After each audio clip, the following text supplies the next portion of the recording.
Most people believe that once you earn a high income, your money problems disappear. But what if I told you I've seen people making $200,000 a year, living just as stressed as someone earning $40,000? Same anxiety, same paycheck to paycheck cycle, just with nicer cars and bigger bills.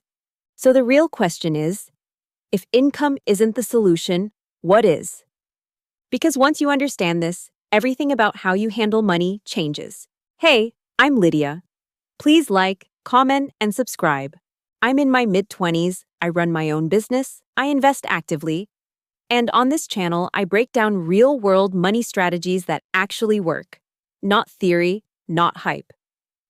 Today we're talking about something most people don't expect to struggle with. Why many high earners still live paycheck to paycheck, and more importantly, how to escape that cycle.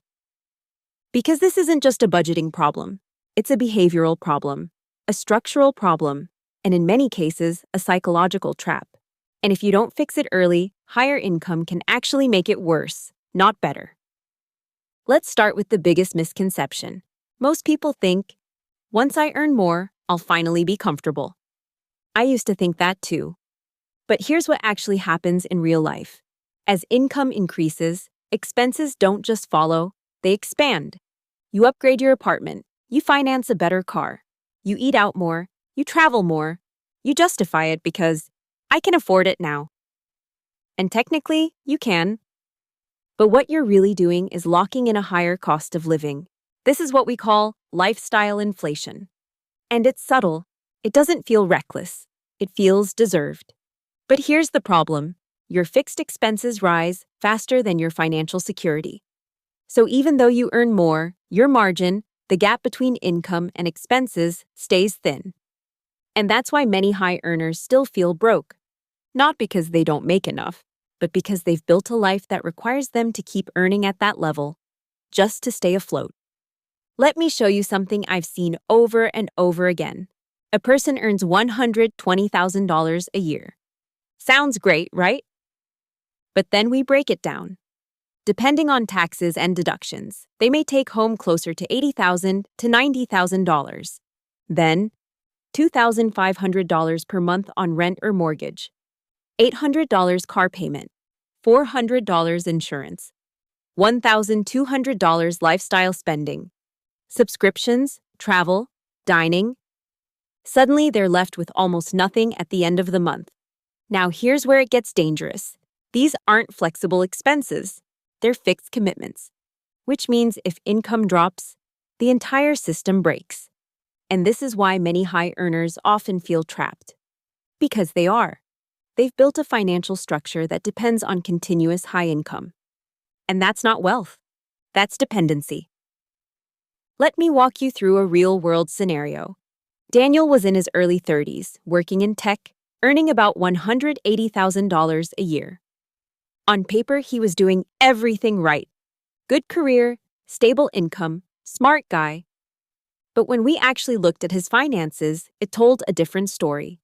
He had a luxury apartment in a major city, a financed car, frequent international travel, high-end dining habits.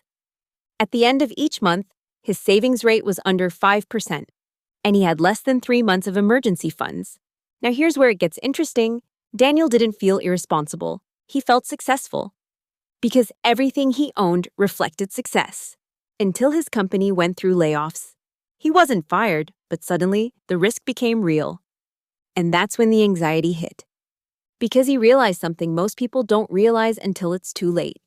His lifestyle was built on income, not assets.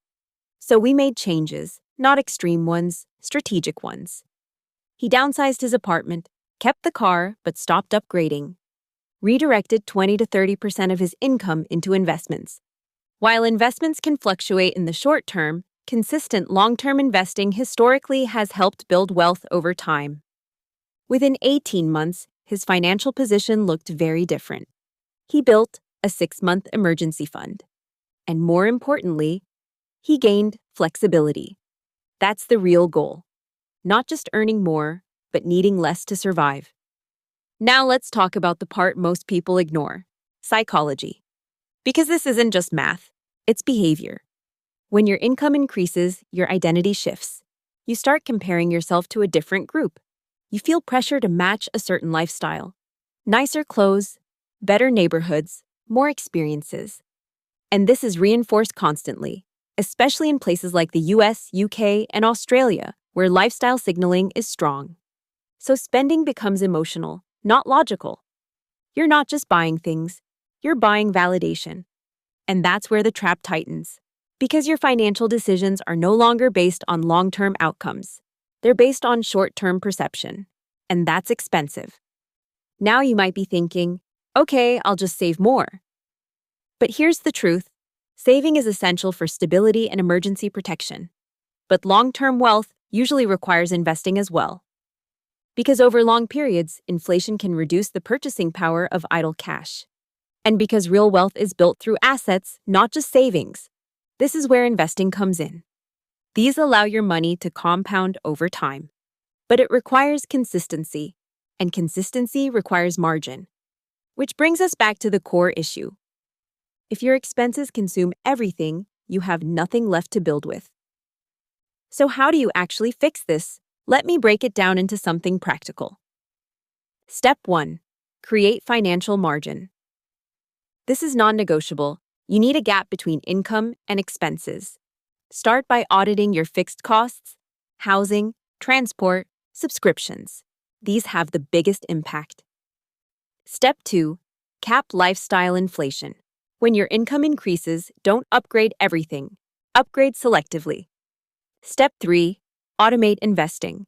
Don't rely on discipline. Build systems. Step 4. Build an emergency fund.